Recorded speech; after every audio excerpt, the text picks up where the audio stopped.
My last name is Lee, Bruce Lee. I was born in San Francisco in 1940. I'm 24 right now. Action!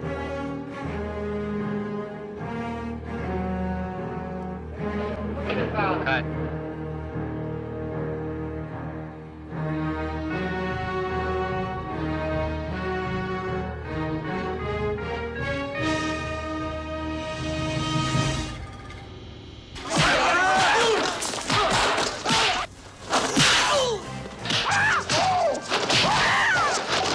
What do you know about Han?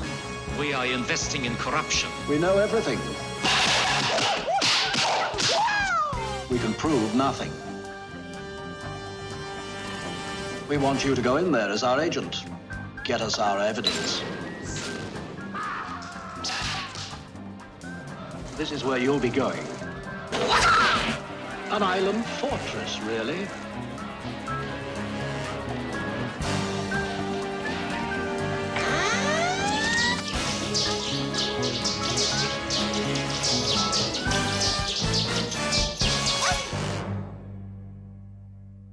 Sterling Silliphant called me up one day and she says, Have you met, you know Bruce Lee? I said, who? No, I don't know Bruce. Well, he's the greatest there is. Absolutely greatest instructor. He's brilliant. You gotta meet him. I said, oh, well, yeah, sure, okay, I'll meet him, you know. We were just getting started and having been executives at Warner Brothers. And Sterling Silliphant and James Coburn came to us with a script called The Silent Flute that Sterling had written for Bruce to star in. And then Bruce and I became great friends. I mean, we went out, we went to dinner, we talked about martial arts. He showed me some of the films, and I got very interested in the Chinese fighting thing, which never came over to America. And we couldn't get anybody at Warner's interested in doing it.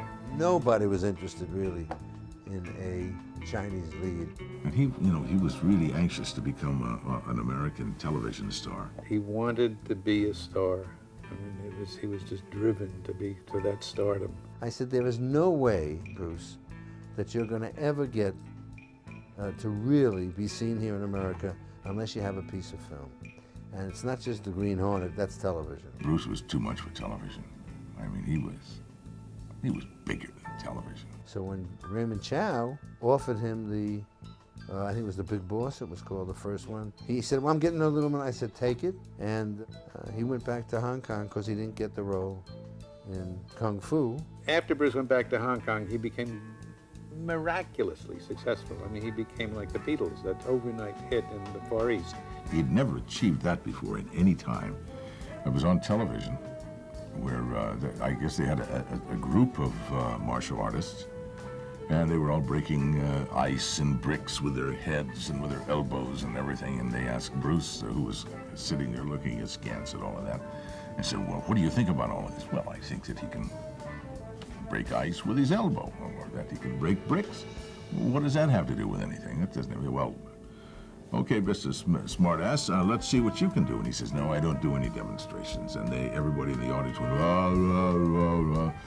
And so he says, okay, just wrap up 3 of those square boards, foot wide, and put some tape on them. And so he held it out there, and he dropped it and side-kicked it, and it shattered. It just blew. It went up in the lights, and the lights went pow, pow, pow. And Bruce was he said, I was so shocked because he'd never done that thing before. It was just something that came to his mind. Pow! He acted his way back to his chair like nothing had happened.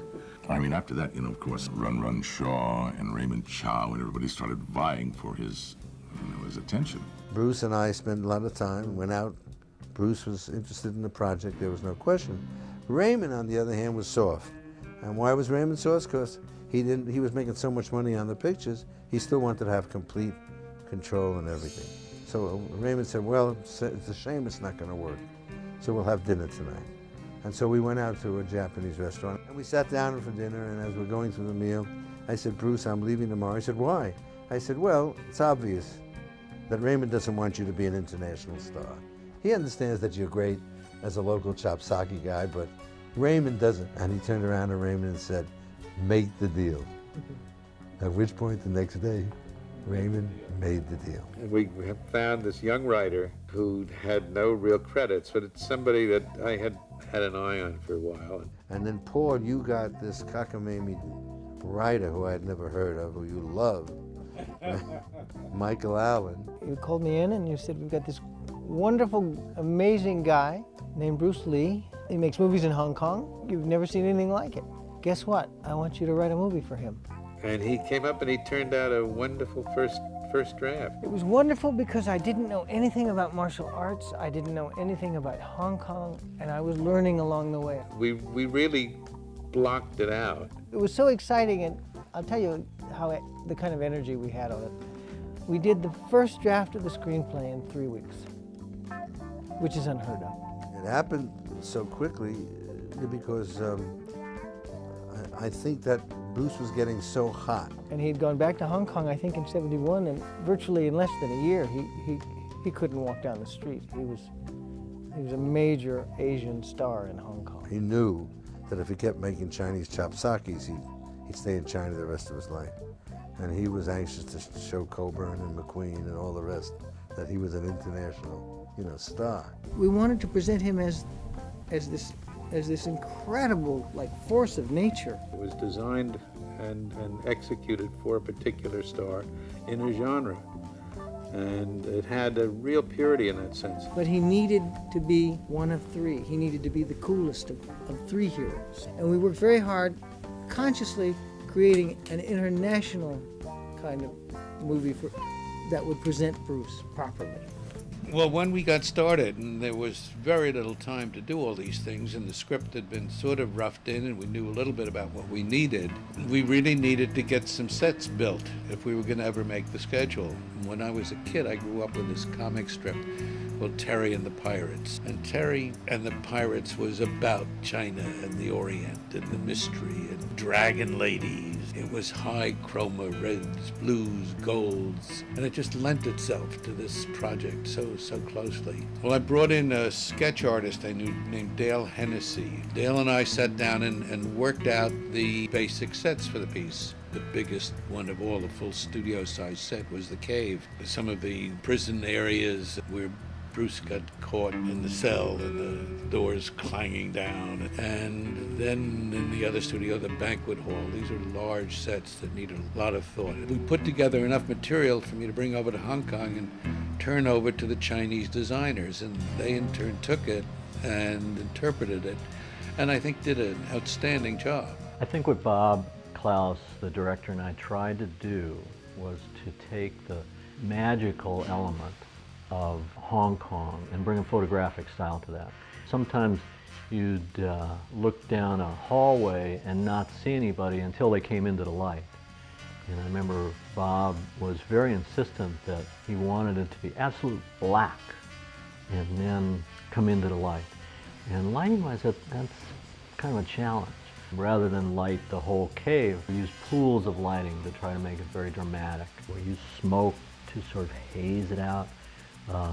Bob did this very neat shot from up above, and looking at it, it was kind of blah. It was just a bunch of people walking around down there. So someone had the idea to get like 100 bird cages. So we'd shoot through the bird cages, so you couldn't really see what was going on. You didn't really know who these people were, what was going to happen. So what we try to do, lighting-wise, is to add to that, to make it dramatic, to make it exotic. Freddie and I talked about this at length, and the big problem is, how do you have a film loaded with action in a contemporary situation where the hero has no guns? Now, why doesn't somebody pull off 45 and bang, settle it? No guns. Han would never allow guns on the island anyway. He had a bad experience with them once, and he's fearful of assassination. Can't really blame him. Any bloody fool can pull a trigger. I guess I won't need anything. And the villain creates the hero. You need a really sensational, I wanted Han to be the devil.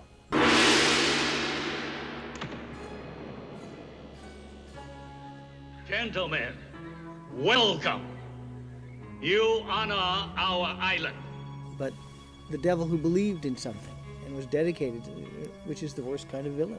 We create ourselves through long years of rigorous training, sacrifice, denial, pain.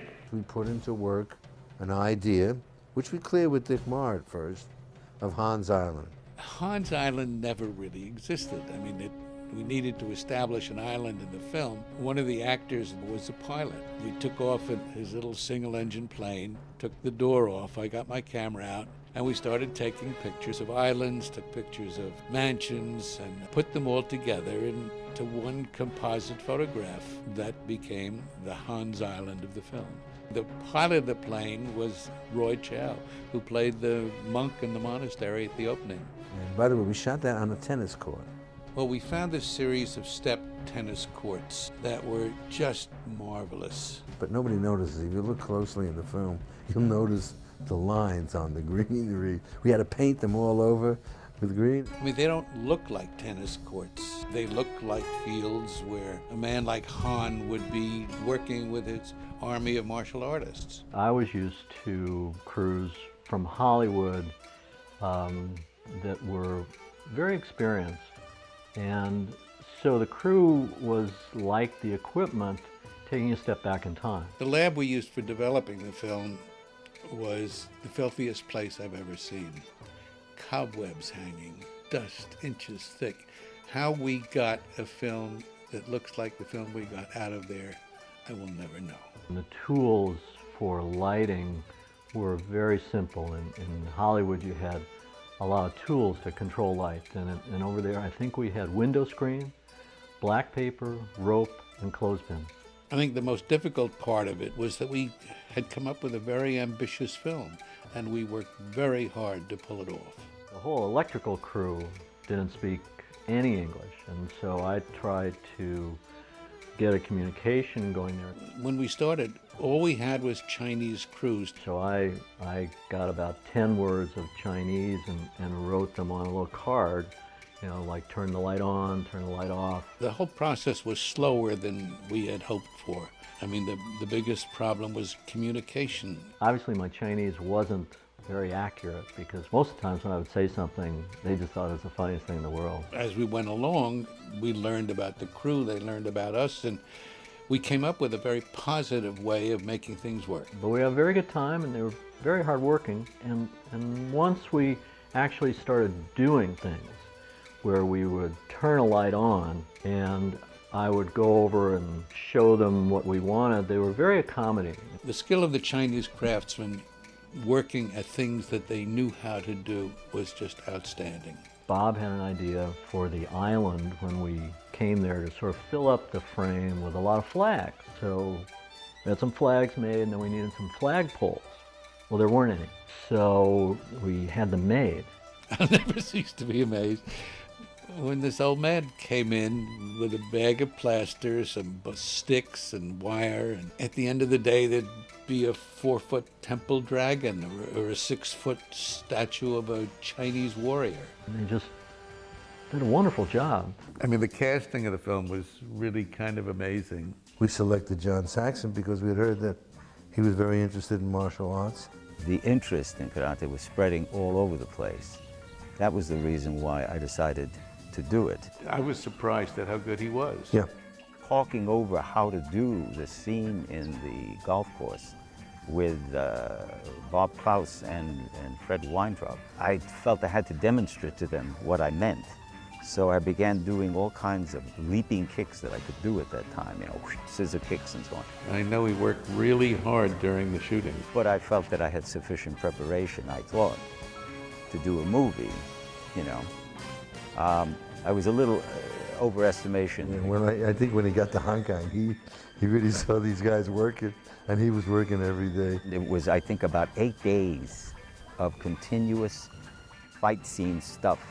I got to tell you, but after those 8 days, I had had enough of doing a karate movie. I didn't want to do any more of these fight scenes. I thought, come on, give me back to something that is a drama, that is an internal thing, an emotional sort of situation. I was glad it was over in those 8 days, yeah.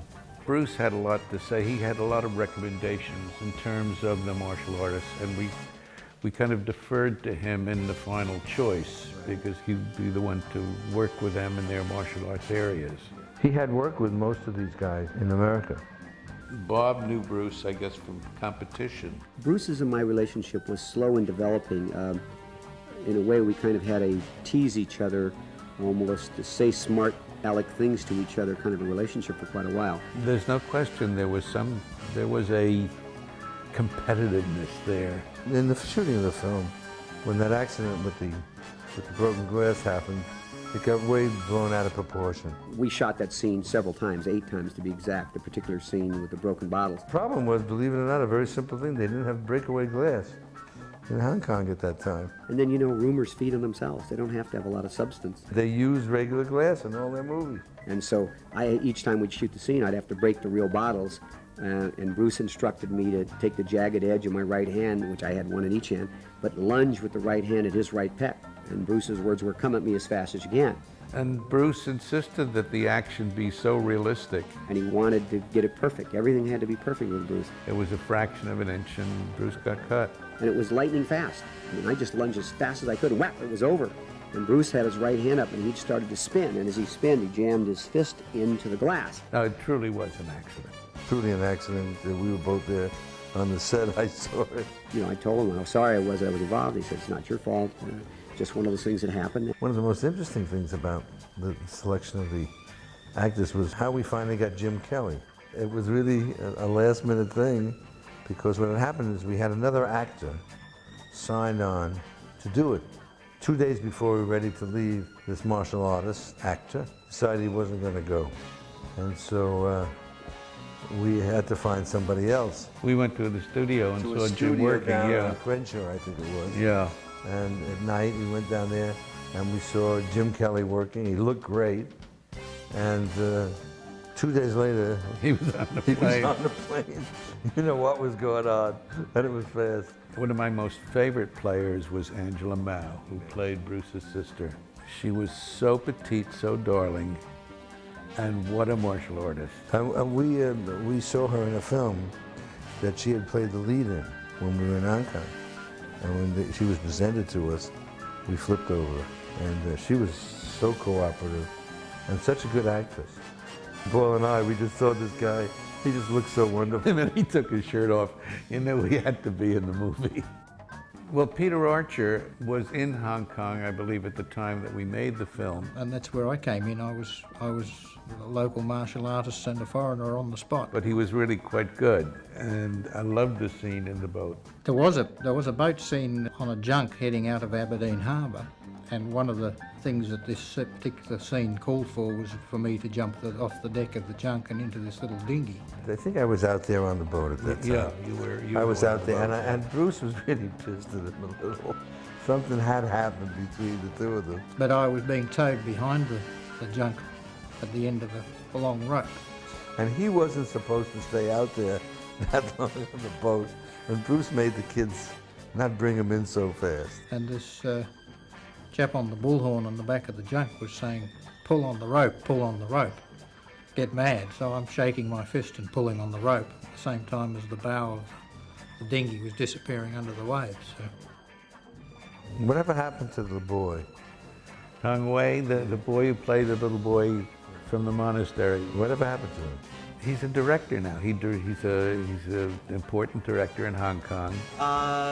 其實就係咁噶，因為我哋最初我嗰陣時做緊 stunt 噶啦，咁有一個叫關正良師傅啊，咁佢哋話俾我聽，佢哋沙龍公司佢哋需要一個後生仔做一個咁樣嘅演員，咁就揾咗我去咯。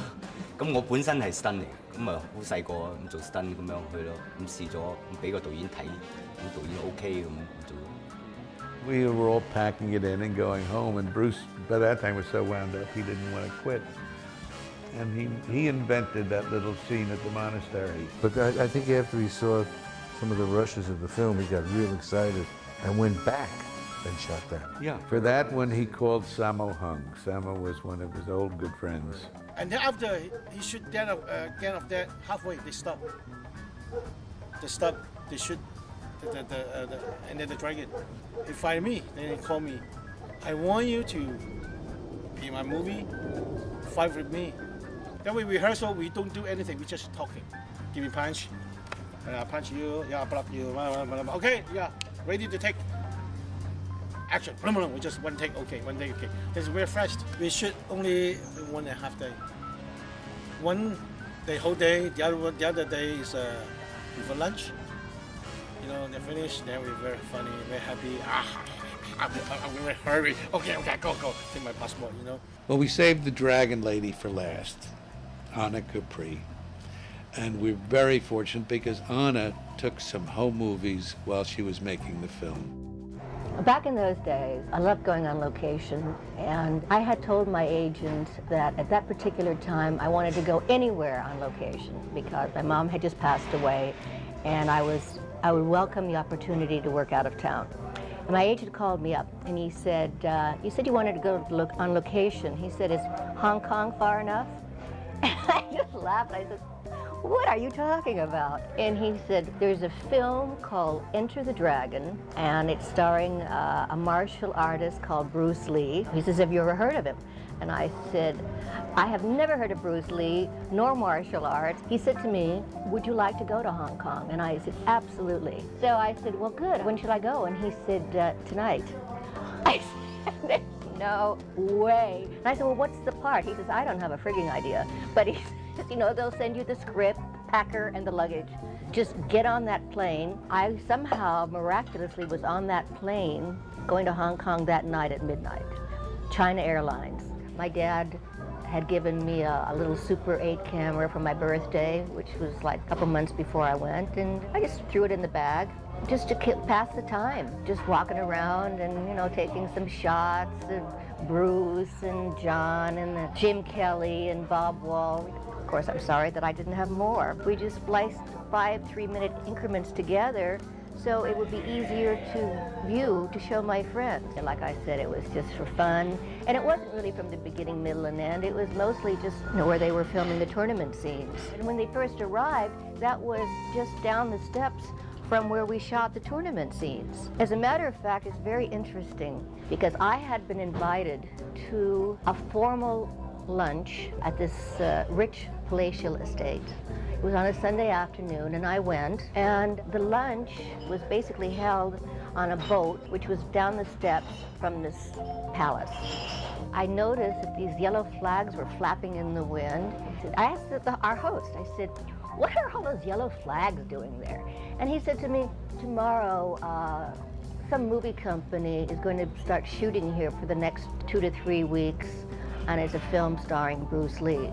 And I said, I can't believe that. I said, I'm the leading lady in that role, in that movie. And he said, you're kidding. I said, no. I said, and we're going to start shooting here tomorrow. But it was mysteriously wonderful and beautiful at the same time. I was fascinated with it. I loved Hong Kong.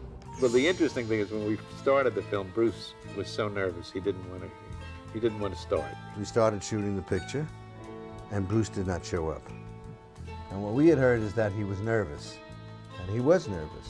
Meanwhile, we started shooting the movie because I wanted to get going, and we had Warner's money, and the guy from Warner Brothers kept coming. I said, oh, I'm telling you, it's really turning out great. I didn't have a bit of footage on Bruce. Fred, too, was going around the hills of Hong Kong shooting scenics and car rides and everything to get before we could get Bruce into the studio. And the first scene that he did in the studio, he was so nervous and so physically shaking. We shot the scene where he's sitting down in a chair and they just sort of turned his head. It's the only action we gave him. And then finally he got it, and I said, Bob, you got to keep going now. And then from then on, Bruce, not only was with it, like everything Bruce did, he became terrific in what he did. Great film coordinator, stunt coordinator. And ultimately what we did in the screenplay was when we came up on an action sequence which was going to be a Bruce Lee kind of showpiece, we would just write in the script choreography to be designed by the director and the star. A lot of Bruce's talent was with working with other actors and choreographing a scene and leading the whole operation, both in what he did and in what happened with other people in the fight. And a lot of it, again, with the director. The director had, Bob Klaus, had a wonderful sense of action. He really had a wonderful visual eye to what would make a good action scene. When I saw the fight downstairs when he goes into the caves. I thought when we saw that, the kind of things that Bruce was doing was unusual and different. And he also had great charisma. And you know, you watch the other stunt guys watch Bruce, you begin to understand what happened. I mean, you know, remember Jackie Chan was a stuntman on Enter the Dragon. Everybody began to understand that this was something unusual. And we were starting to get the feel, and being in Hong Kong and seeing the way the people, you know, considered him a hero, you were caught up in it. And when Bruce liked something, when Bruce saw something, he was very inventive. You know, we'd walk through the sets and we built these kind of marvelous sets. And as we'd find something, as he'd see something, he was very, very actually genius at finding a way to incorporate everything within it into his fight sequences. See, what was the great thing is it was also a work in progress.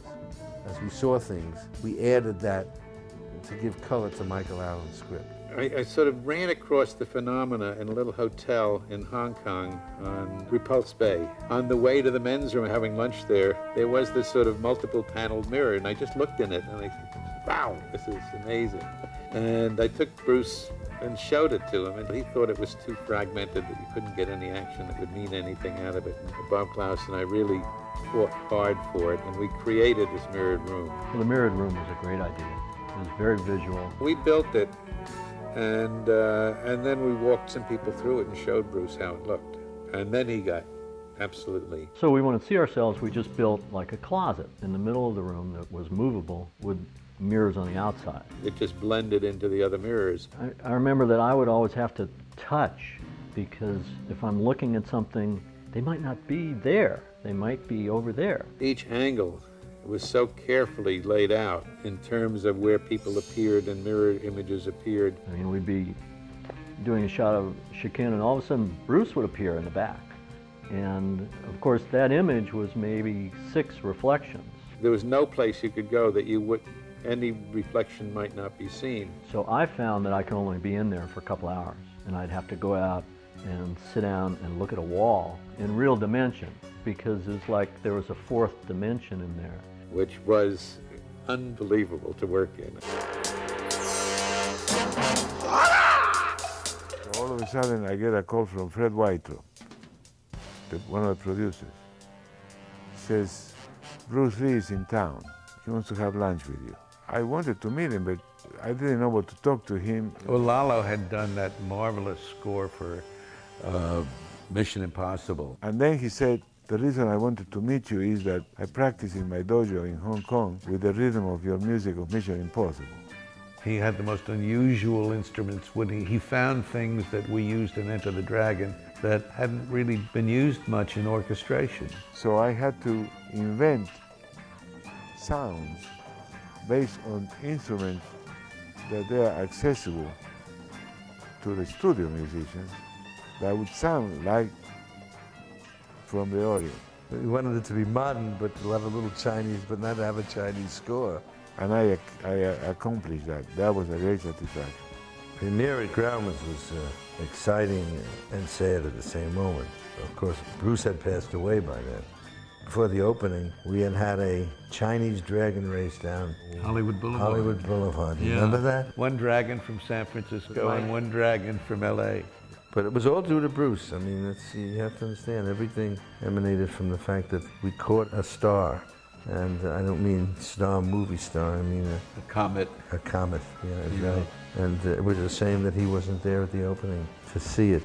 The regret that I think we have at this moment is that Bob Klaus isn't here with us anymore to be part of this. Without Bob, I don't think Enter the Dragon would have been the film it is, and certainly would have been nothing without Bruce. Bob had a gentleness and an ability to see what Bruce could do.